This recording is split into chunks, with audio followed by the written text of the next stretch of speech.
أعوذ بالله من الشيطان الرجيم.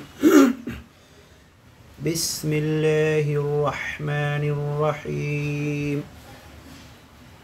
طاسيم.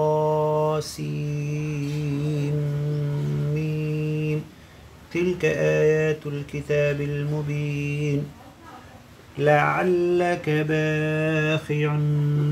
نفسك ألا يكونوا مؤمنين إن نشأ ننزل عليهم من السماء آية فظلت أعناقهم لها خاضعين وما يأتيهم من ذكر من الرحمن محدث إلا كانوا عنه معرضين وما يأتيهم من ذكر من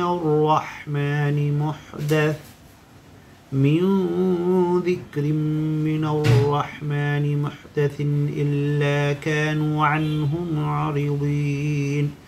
فقد كذبوا فسيأتيهم أنباء ما كانوا به يستهزئون أولم يروا إلى الأرض كم أنبتنا فيها من كل زوج كريم إن في ذلك لآية وما كان أكثرهم مؤمنين وإن ربك لهو العزيز الرحيم وإذ نادى ربك موسى أن ائت القوم الظالمين قوم فرعون ألا يتقون قال رب إني أخاف أن يكذبون ويضيق صدري ولا ينطلق لساني فأرسل إلى هارون ولهم علي ذنب فأخاف أن يقتلون قال كلا فاذهبا بآياتنا إنا معكم مستمعون فأتيا فرعون فقولا إنا رسول رب العالمين أن أرسل معنا بني إسرائيل قال ألم نربك فينا وليدا ولبثت فينا من عمرك سنين وفعلت فعلتك التي فعلت وأنت من الكافرين قال فعلتها إذا وأنا من الضالين ففررت منكم لما خفتكم فوهب لي ربي حكما وجعلني من المرسلين وتلك نعمة تمنها علي أن عبدت بني إسرائيل قال فرعون وما رب العالمين قال رب السماوات والأرض وما بينهما إن كنتم موقنين قال لمن حوله ولا تستمعون قال ربكم ورب آبائكم الأولين قال إن رسولكم الذي يرسل إليكم لمجنون قال رب المشرق والمغرب وما بينهما إن كنتم تعقلون قال لئن اتخذت إلها غيري لأجعلنك من المسجونين قال أولو جئتك بشيء مبين قال فأت به إن كنت من الصادقين فألقى عصاه فإذا هي ثعبان مبين ونزع يده فإذا هي بيضاء للناظرين قال للملأ حوله إن هذا لساحر عليم يريد أن يخرجكم من أرضكم بسحره فماذا تأمرون قالوا أرجه وأخاه وابعث في المدائن حاشرين يأتوك بكل سحار عليم فجمع السحرة لميقات يوم معلوم وقيل للناس هل أنتم مجتمعون لعلنا نتبع السحرة إن كانوا هم الغالبين فلما جاء السحرة قالوا لفرعون أئن لنا لأجرا إن كنا نحن الغالبين فلما جاء السحرة قالوا لفرعون أئن لنا لأجرا إن كنا نحن الغالبين قال نعم وإنكم إذا لمن المقربين قال لهم موسى ألقوا ما أنتم ملقون فألقوا حبالهم وعصيهم وقالوا بعزة فرعون إنا لنحن الغالبون فألقى موسى عصاه فإذا هي تلقف ما يأفكون فألقي السحرة ساجدين قالوا آمنا برب العالمين رب موسى وهارون قال آمنتم له قبل أن آذن لكم إنه لكبيركم الذي علمكم السحر فلسوف تعلمون لأقطعن أيديكم وأرجلكم من خلاف ولأصلبنكم أجمعين قالوا لا ضير إنا إلى ربنا منقلبون إنا نطمع أن يغفر لنا ربنا خطايانا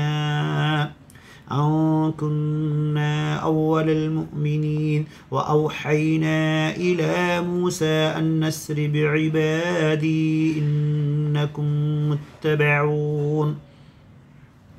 فأرسل فرعون في المدائن حاشرين إن هؤلاء لشرذمة قليلون وإنهم لنا لغائظون وإنا لجميع حاذرون فأخرجناهم من جنات وعيون وكنوز ومقام كريم كذلك وأورثناها بني إسرائيل فأتبعوهم مشرقين فلما تراءى الجمعان قال أصحاب موسى إنا لمدركون قال كلا إن معي ربي سيهدين فأوحينا إلى موسى أن اضرب بعصاك البحر فانفلق فكان كل فرق كالطود العظيم فأوحينا إلى موسى أن اضرب بعصاك البحر فانفلق فكان كل فرق كالطود العظيم وأزلفنا ثم الآخرين وأنجينا موسى ومن معه واجمعين ثم أغرقنا الآخرين إن في ذلك لآية وما كان أكثرهم مؤمنين وإن ربك لهو العزيز الرحيم واتل عليهم نبأ إبراهيم إذ قال لأبيه وقومه ما تعبدون قالوا نعبد أصناما فنظل لها عاكفين قال هل يسمعونكم إذ تدعون أو ينفعونكم أو يضرون قالوا بل وجدنا آباءنا كذلك يفعلون قال أفرأيتم ما كنتم تعبدون أنتم وآباؤكم الأقدمون فإنهم عدو لي إلا رب العالمين الذي خلقني فهو يهدين والذي هو يطعمني ويسقين وإذا مرضت فهو يشفين والذي يميتني ثم يحيين والذي أطمع أن يغفر لي خطيئتي يوم الدين رب هب لي حكما وألحقني بالصالحين واجعل لي لسان صدق في الآخرين واجعلني من ورثة جنة النعيم واغفر لي بي إنه كان من الضالين ولا تخزني يوم يبعثون يوم لا ينفع مال ولا بنون إلا من أتى الله بقلب سليم وأزلفت الجنة للمتقين وبرزت الجحيم للغابين وقيل لهم أين ما كنتم تعبدون من دون الله هل ينصرونكم أو ينتصرون فكبكبوا فيها هم والغافون وجنود إبليس أجمعون قالوا وهم فيها يختصمون تالله إن كنا لفي ضلال مبين إذ نسويكم برب العالمين وما أضلنا إلا المجرمون فما لنا من شافعين ولا صديق حميم فلو أن لنا كرة فنكون من المؤمنين إن في ذلك لآية وما كان أكثرهم مؤمنين وإن ربك لهو العزيز الرحيم كذبت قوم نوح المرسلين إذ قال لهم أخوهم نوح لا تتقون إني لكم رسول أمين فاتقوا الله وأطيعون وما أسألكم عليه من أجر إن أجري إلا على رب العالمين فاتقوا الله وأطيعون قالوا ونؤمن لك واتبعك الأرذلون قال وما علمي بما كانوا يعملون إن حسابهم إلا على ربي لو تشعرون وما أنا بطارد المؤمنين إن أنا إلا نذير مبين قالوا لئن لم تنته يا نوح لتكونن من المرجومين قال رب إن قومي كذبون فافتح بيني وبينه فتحا ونجني ومن معي من المؤمنين فأنجيناه ومن معه في الفلك المشحون ثم أغرقنا بعد الباقين إن في ذلك لآية وما كان أكثرهم مؤمنين وإن ربك لهو العزيز الرحيم كذبت عاد المرسلين إذ قال لهم أخوهم هود لا تتقون إني لكم رسول أمين فاتقوا الله وأطيعون وما أسألكم عليه من أجر إن نجري إلا على رب العالمين أتبنون بكل ريع آية تعبثون وتتخذون مصانع لعلكم تخلدون وإذا بطشتم جبارين فاتقوا الله وأطيعون واتقوا الذي أمدكم بما تعلمون واتقوا الذي يمدكم بما تعلمون أمدكم بأنعام وبنين وجنات وعيون إني يخاف عليكم عذاب يوم عظيم قالوا سواء علينا أوعظت أم لم تكن من الواعظين إن هذا إلا خلق الأولين وما نحن بمعذبين فكذبوه فأهلكناهم إن في ذلك لآية وما كان أكثرهم مؤمنين وإن ربك لهو العزيز الرحيم كذبت ثمود المرسلين إذ قال لهم أخوهم صالح ألا تتقون إني لكم رسول أمين فاتقوا الله وأطيعون وما أسألكم عليه من أجر إن أجري إلا على رب العالمين أتتركون فيما هاهنا آمنين في جنات وعيون وزروع ونخل طلعها هضيم وتنحتون من الجبال بيوتا فارهين فاتقوا الله وأطيعون ولا تطيعوا أمر المسرفين الذين يفسدون في الأرض ولا يصلحون قالوا إنما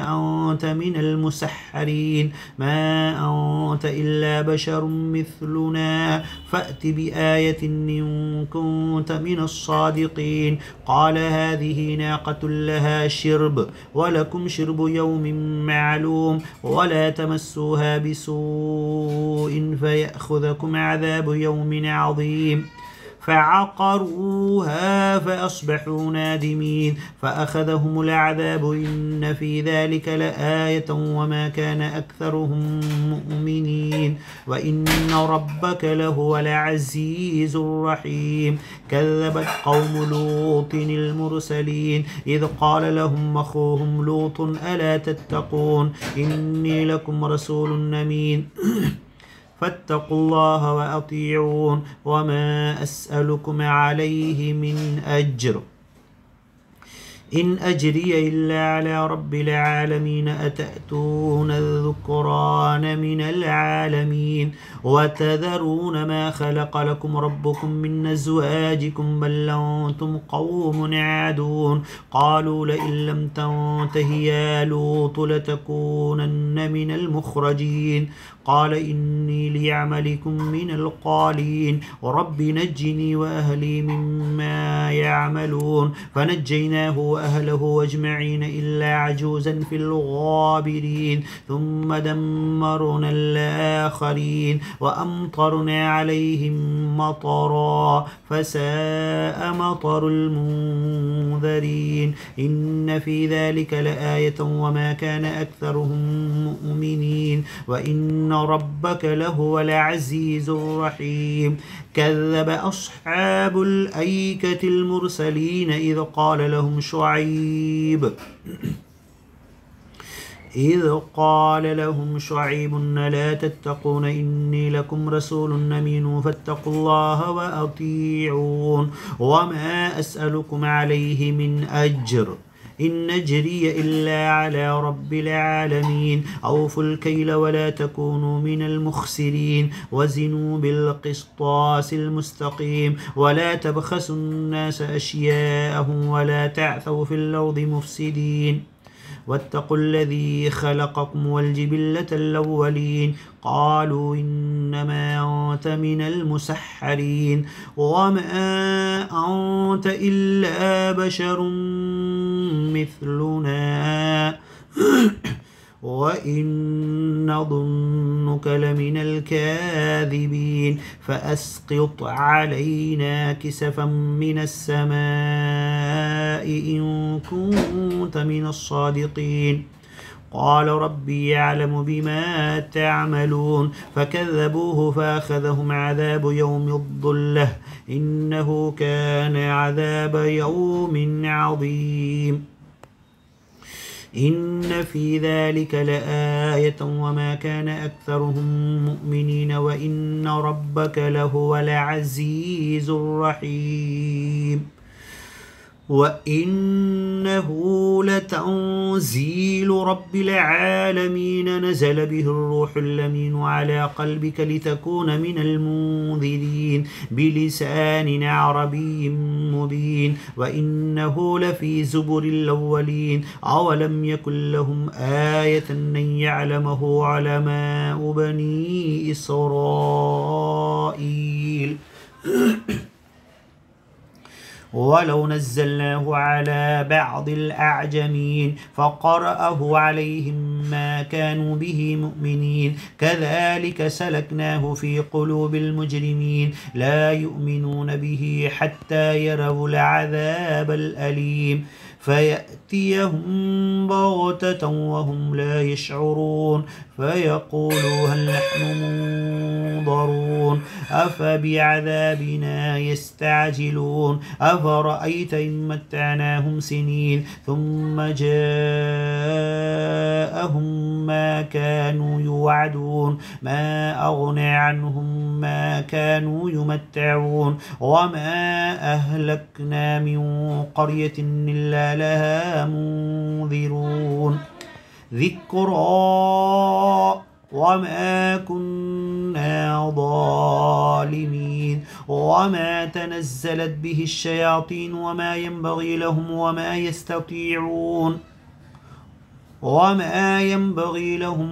يستطيعون إنهم عن السمع لمعزولون فلا تدع مع الله إلها آخر فتكون من المعذبين وأنذر عشيرتك الأقربين واخفض جناحك لمن اتبعك من المؤمنين فإن عصوك فقل إني بريء مما تعملون وتوكل على العزيز الرحيم الذي يراك حين تقوم وتقلبك في الساجدين إنه هو السميع العليم هل أنبئكم على من تنزل الشياطين تنزل على كل أفاك نثيم يلقون السمع وأكثرهم كاذبون والشعراء يتبعهم الغاوون ألم تر أنهم في كل واد يهيمون وأنهم يقولون ما لا يفعلون إلا الذين آمنوا وعملوا الصالحات وذكروا الله كثيرا وانتصروا من بعد ما ظلموا وسيعلم الذين ظلموا أي منقلب ينقلبون صدق الله العظيم قل صدق الله فاتبعوا ملة إبراهيم حنيفا صدق الله ومن أصدق من الله قيلا ومن أحسن من الله حديثا الله نزل أحسن الحديث كتابا متشابها مثانية تقشعر منه جلود الذين يخشون ربهم ثم تلين جلودهم وقلوبهم إلى ذكر الله وفق جلودنا وقلوبنا أن تلين إلى ذكرك وتلاوة كتابك وارزقنا فهم كتابك وإبلاغه إلى العالم كله من الإنس والجان وإقامته على العالم كله إن شاء الله. سورة الشعراء قد تمت.